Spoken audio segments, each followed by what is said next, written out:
Hey guys, Nightfox here. Welcome back to another episode of the weekly power rankings, and this is going to be week 7.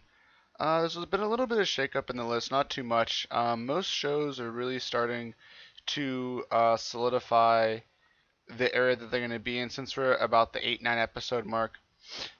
Most of the big twists are occurring or just about to, so I think the list isn't going to change that much in the coming weeks, but there may be some slight changes, just a couple spots in the coming weeks. But anyways, let's get into this week's list.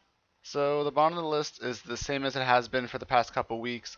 Blood of Wars in number 17 spot, Brave Witches in the number 16 spot, Long Riders in the 15th spot, and Trickster in the 14th spot. Again, not much to say. They're just not the best shows this season, either lacking a plot or direction or what have you. I will say though, over the past 2 weeks or so, I'm warming up to Trickster a little bit more. It still hasn't really given me a whole lot to uh, take in and like look at, but I have high hopes, and I think in the coming weeks it will get better. At least that's what I'm hoping, and from what I'm seeing, I'm assuming that it'll start to pick up a little bit. So for the bottom half of the middle, in the 13th spot we have Magic Estella as always. In the 12th place spot we have Izetta the Last Witch. In the 11th place spot we have Yuri on Ice, and in the 10th place spot we have Babuki Baranki Season 2. So again, Magic Estella going to be in that 13th place spot. Izetta the Last Witch dropping pretty significantly this week, and the main reason is I feel like they're trying to really force the plot that they have. Like, there was a pretty big, impactful couple things that happened this week, and I feel like they didn't really know how to work it in organically or make it seem like it fit into the story, so they just like threw a couple things at us and just said, this is how it's gonna work, like this is how it works. And I don't know, just without getting too spoilers, I don't want to spoil it, but I just feel like the writing is not very good at this point. Like, it's not a flowing story. It's not like an organic story that's um, at least for me, believable really at this point.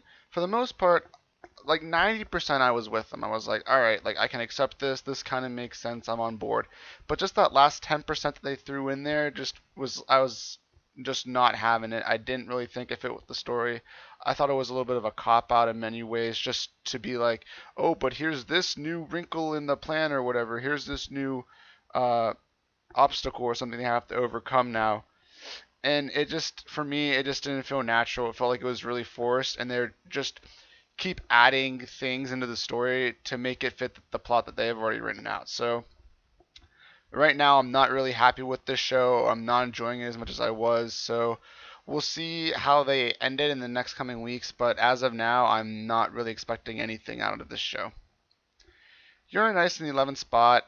A fine episode this week, nothing special though. It's kind of taken a much different turn than I thought it would be, focusing much more on character relationships than Yuri himself.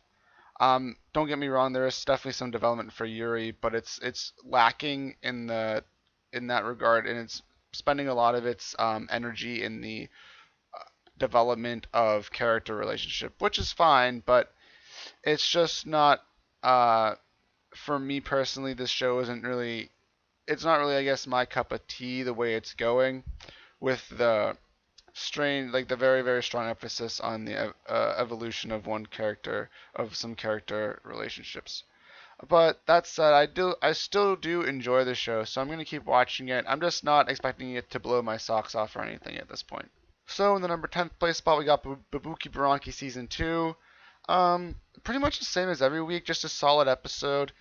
This is gonna be one of those like consistent shows throughout the season where it didn't really dip in quality or story too much, but it's not at the top end where it's really like amazing and blowing you away every episode. It's just kind of in the middle, solid show, enjoyable every week, but it's not going to disappoint you or really blow you away. So just a really solid, consistent show for the season.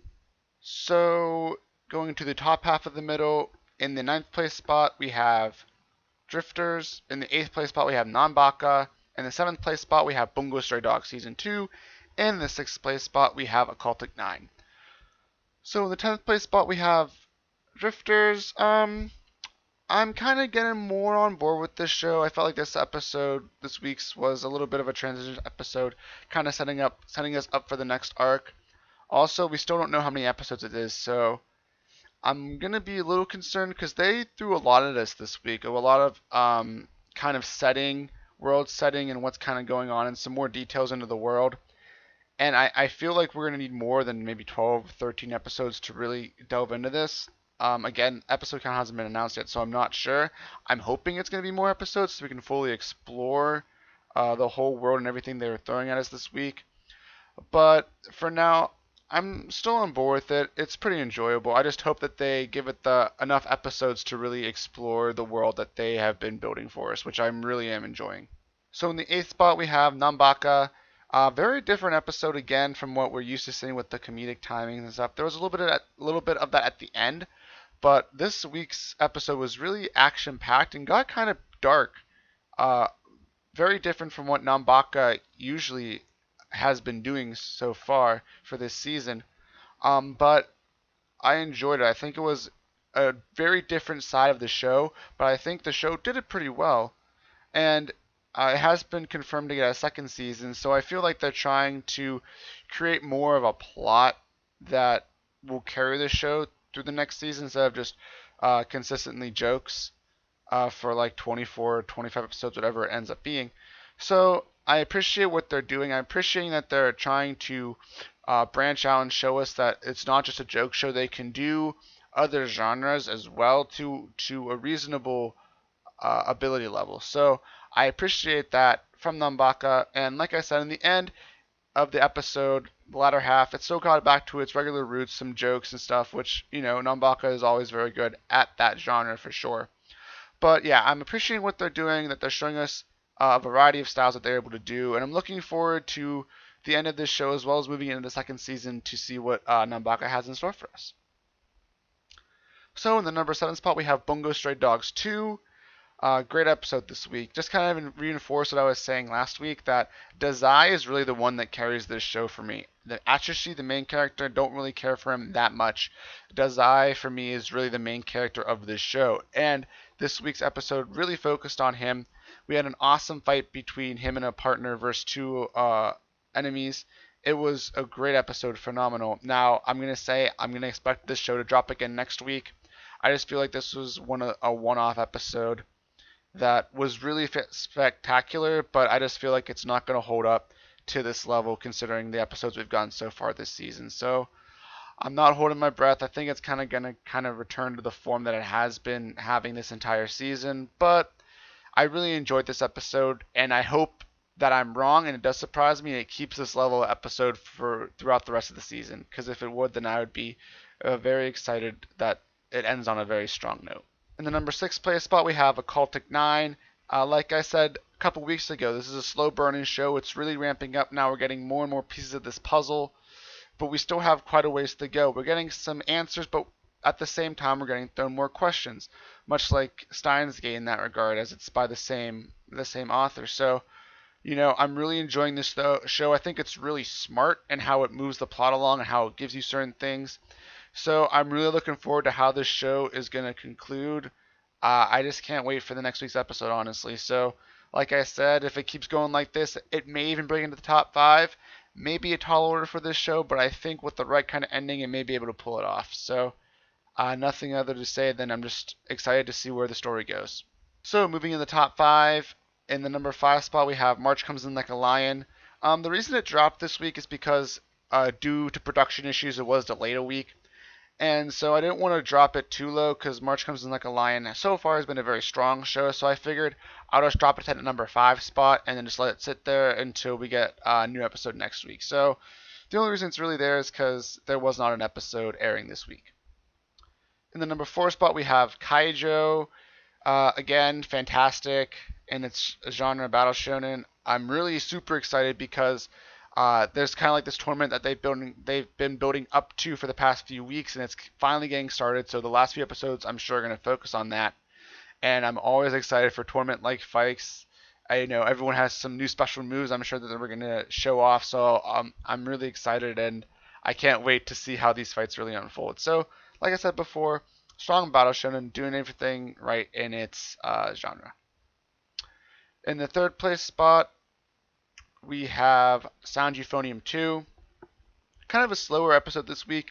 Still trying to deal with Asaka and her issues. It was just kind of more of a interfamilial episode with Kumiko, some stuff going on at home with her sister and her parents.